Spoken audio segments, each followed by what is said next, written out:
asalaamaaleykum wa rahmatullahi wa barakaatu ñu ngi leen nuyuwaat baax di leen ziar di leen wax dal leen ak jàmm wala dalaat leen ak jàmm ci seen chaîne bi Daal Moukhtar donc di leen jéglu baax ci gëj gi ngeen ñu gëj a gis et tout donc tey nag en tout cas ñu ñëw ngir leeral leen lan mooy li nga xam te ne moom mooy halving. donc xam naa yéen a ngi dégg à chaque fois ñuy wax halving ngeen ñu bëgg leen leeral tey lan mooy halving moo xam ñu nekk ci secteur bi wala même ñi nga xam te ne intéressé wu nañ en tout cas d'une manière générale ci domaine crypto-monnaie et tout yéen a ngi dégg ñuy wax halving ñu bëgg leen ko leeral nag ci wolof leeral bu simple ngeen xam mooy lan exactement. Voilà donc balaa ñuy commencer ñu lay ñaan yow mi nga xam te ni abonné go ñu lay ñaan nga abonné nga bës de cloche de notification bi pour suñu yeneen vidéo di la mën a ñëwal automatiquement waaye itam bul fàttee aimer donc c'est simple nga def ko. Voilà si c'est fait on y va donc ñu dem ñu leeral leen tey lan mooy halving day wala lan mooy halving bi nga xam te ni moom ngeen di dégg ñu koy wax et tout. Voilà pour commencer ñu leen wax na dinañ leen leeral lan mooy halving carrément lan mooy halving. dinañ leeral tamit lan mooy voilà mu ñu koy waxeeti dinañ leen leeral lan mooy halving dinañ leen leeral ban impact aussi la mën a am ci prix wala historiquement halving yi nga xam te ni moom moo fi jaar incha allah ñu jeexale ko ak bi nga xam te ni moom lañ nekk nii wala bii di ñëw bi nga xam ne moom moo war a am suba après ban impact la mën a am ci prix bi. voilà bu ñu waxee halving nag bala ñoo commencé wala premièrement dañ leen wax ne dafa am ñu ñuy woowee les mineurs maanaam ñoo xam ne ñoom ñooy miner. minage nag ñu ma koy waxee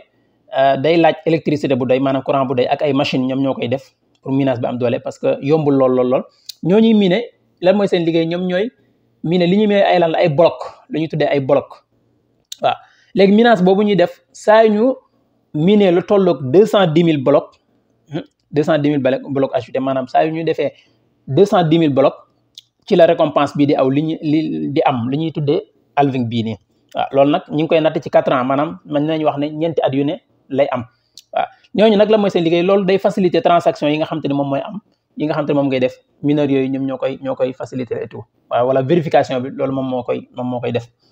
waaw ñooñu nag saa yu ñu miinee lu toll ak 210 000 blocs dafa am benn neexal wala récompense bu ñu leen di def jox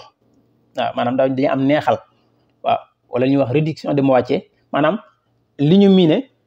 ñu koy waxeeti xaaj bi niñ koy maanaam récompense bu ñu leen di jox ni ma ko mën a tuddee léegi chaque 210 000 blocs day am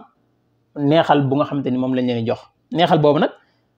moom mooy mbaquus bi su ma ko mënee tuddee noonu. donc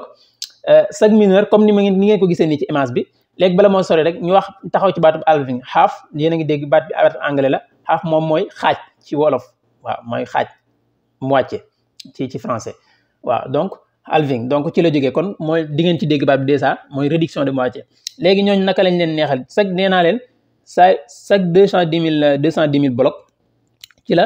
halving bi di am ñu mën koo natt ci 4 ans ni ngeen ko gisee ni ci image bi am na lu ñuy tuddee maanaam halving bi njëkk a am wala pré halving am na ñu koy tuddee noonu parce que mën nañu wax ne en 2012 wala bu fekkee pré halving la ñuy wax 2009 da ngay gis ne lu tolloog 50 000 bitcoin lañ récompense chaque mineur bu nekk. ñi nga xam ne ñoom ñoo doon miner kii yooyu maanaam 50 ku nekk 50 bitcoin waaw bu njëkk bi xam nga loolu xawoon na bari donc boo ko comparé ak léegi waaw ngeen xam ne nag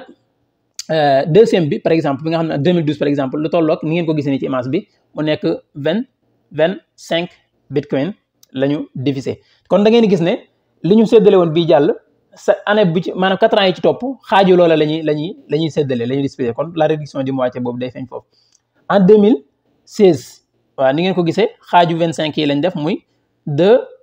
12,5 en 2020 tamit mu nekk 6,25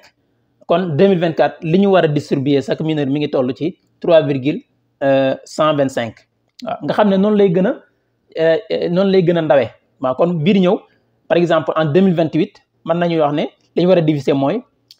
xaaju 3,125 donc day nekk 1, et quelque voilà kon noonu lay demee donc loolu moom ci gàttal kon loolu moom mooy halving kon récompense neexal boobu ñu leen def nag loolu la ñuy wax halving day maanaam loolu nag suba la war a amaat incha allah kon bu fekkee xaw ma kañ nga war a gis vidéo bi te mooy en tout cas le 20 avril la war a am waaw donc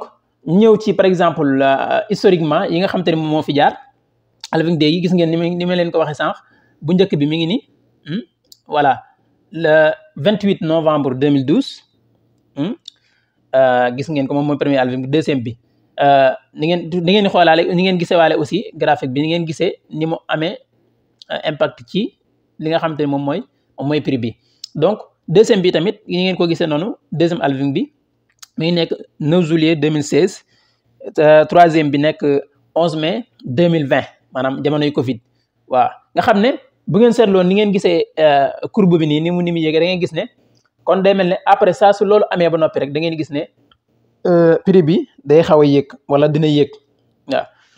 loolu xam naa ci laay terminer da ngeen ni ngeen ko gisee kon mu des bi mujj bi mooy 2024 bi nga xamante ni ci lañ toog moo tax ngeen gis ni ngeen point d'interrogation boobu noonu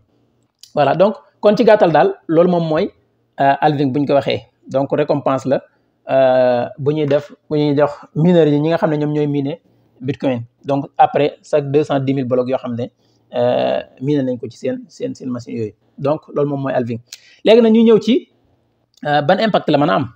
waaw léegi halving ban impact la mën a am comme ni ma ko waxee ni ngeen ko gisee nii ci courbe bi da ngeen gis ne après chaque halving dina am benn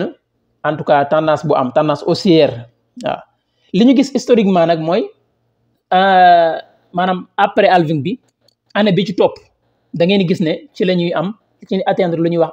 ATS all high time en anglais maanaam prix bi gën a élevé maanaam prix bi gën a mag bi nga xam ne crypto bi atteindre na ko wala bitcoin atteindre na ko waaw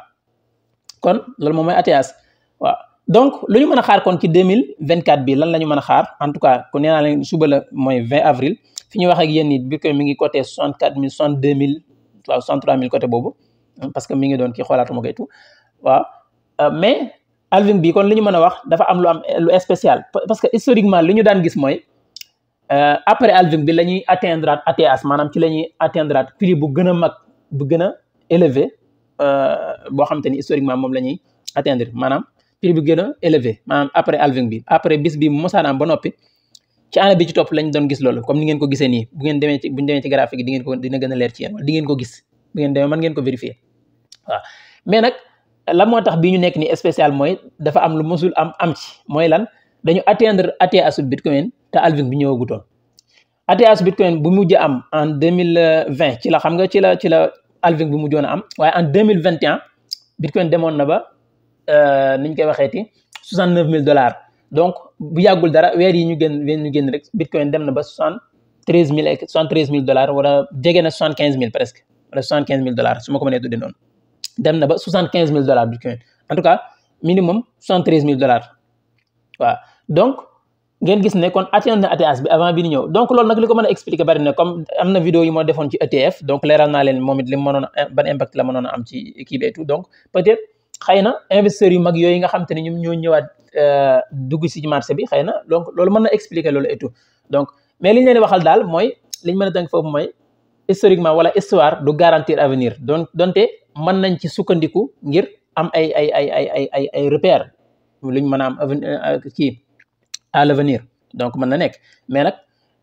kenn mënul garanti ne li xewoon ni moom mooy xewaat donc voilà donc ñu bàyyi ko xel mais en tout cas prix bi li gis historiquement mooy saa yu amee da ngeen gis ne day donc année bi ci topp affaire bi day exploser maanaam day exploser te loolu nag li ko mën a expliquer parce que affaire bi ni ma ko waxee affaire offre ak demande la parce que ngeen xam ne bitcoin li ñu ci créé maanaam lu limité wu la donc loolu nag bokk na ci waaw maanaam bokk na ci li tax crypto-monnaie nekk lu spécial maanaam loo xamante ni dañ ko bokk na ci lim ràññikoo daal ci gàttal donc kon bitcoin nombre biñ ci créé 21 millions rek la maanaam 21 millions bitcoin la ñu créé waaw 21 millions bitcoin la ñu créé donc ci 21 millions yooyu nag xam leen ne lu tolloog 19 millions ak lu topp miinal nañ ko ci déjà maanaam déjà mi ngi en circulation donc kon li ci des ay 3 millions et quelque la waaw wala ay 3 millions wala matu ko lu toll noonu maanaam presque ay 3 millions lay toll donc loolu nag bokk na ci li tax liy wax li expliquer rareté bi maanaam mu tax mu jafe waaye itam li tax aussi prix bi di jël benn valeur bi donc lu muy gën a jafe day gën a jël valeur waaye itam xam leen lu muy gën a dem minage bi aussi di gën a yéex comme ni ma ko waxee léegi donc kon daal ci gàttal defe naa loolu moom mooy ni ma leen ko waxee woon ni ñu ko déggoon loolu moom mooy halving ni ngeen koy déggee defe naa leer na voilà ngeen xam ne waaw histoire daal du garantir avenir voilà comme ni ma ko waxee léegi li nga xamante ni moom mooy réduction mu wàccee boobu noonu wala rareté boobu noonu loolu lu yomb leeral la waaw tey comme ni ngeen ko gisee nii da ngeen di gis ne kon bu ñu romb rek beneen bii ñëw moom mooy gën a tuuti loolu nag boo ko misaal bu ma ko doon misaal tey da ngay gis ne jëlal comme par exemple ni nga xam te ni buy taw ni muy def bu demee bay sewet da ngay gis ne day toq di toq ndànk-ndànk ba keroog muy sewet ba keroog muy arrêté wala boo jëloon butéelu diwlin tey nga juutal ko maanaam ba mu jeex li ci des day mujj day yéexaay bi day toq di toq ba keroog muy siit ba jeex tàkk donc loolu moom mooy alving comme ni ma ko waxee defe naa leer na naññi ku ci am ay question bu ngeen amee ay laaj mën ngeen ko posé ci commentaire yi incha allah bu ngeen amee tamit aussi seen xalaat li ngeen ciy wax lan ngeen naka ngeen ko gisee ndax jàpp ngeen ne aussi mën na impacter li nga xamante ni moom mooy prix bi ak naka aussi ndax en tout cas ni ma ko waxee léegi ni ma ko waxee ci biir vidéo bi gis nañ ci yoo xamante ni yu spécial la waaw loo xamante ni lu spécial la mooy atteindre nañ ATH bi mooy all high time bi ma ko waxee léegi mooy prix bi nga xam te moom mooy moo gën a élevé bi nga xam te moom la crypto bi atteindre donc loolu dañ ko atteindre avant halving bi comme ni ma ko waxee léegi loolu nag li ko mën a expliquer mooy bari na bokk na ci xëy na milliards yu bari yi duggaat ci secteur bi mooy investisseurs yu mag yi ñëw xëy na loolu moom mën na ko expliquer et tout wala yeneen éléments yi waaw comme ni ma ko waaye bokk na ci xëy na éléments yi gën a fës ci lu mën a expliquer loolu donc kon daal ci gàttal loolu moom mooy halving mën ngeen poser ay seeni question ci commentaire yi waaye itam mën ngeen wax seen xalaat ngeen joxe seen xalaat ci li nga xamante ne moom mooy halving bi ak naka ngeen ko gisee et tout donc ñu ngi leen di jaajëfal di leen wax bu leen fàttee abonné waaye itam bu leen fàttee aimer vidéo yi bu leen neex aussi ngeen partager voilà donc c'est simple donc partager leen vidéo yi ngir ñi nga xamante ni xamuñ ko wala xamuñ ko woon ñu mën ci jariñu et tout donc jaa ngeen jëf ñu ngi leen di jaajëfalaat bu baax a baax di leen wax jërë ngeen jëf ngeen xaar ñu ci yeneen vidéo ci yeneen sujet moo xam concernant li nga xamante ni moom mooy crypto-monnaie et tout donc incha allah lu mu ci mën a am rek xam leen ne en tout cas ñun yéen lañ fi nekkal dinañ leen ko andil incha allah rabbi wax leen ci li nga xamante ni moom lañ ci xam pour ñun ñëpp ñu mën ci jariñu jaa ngeen jëf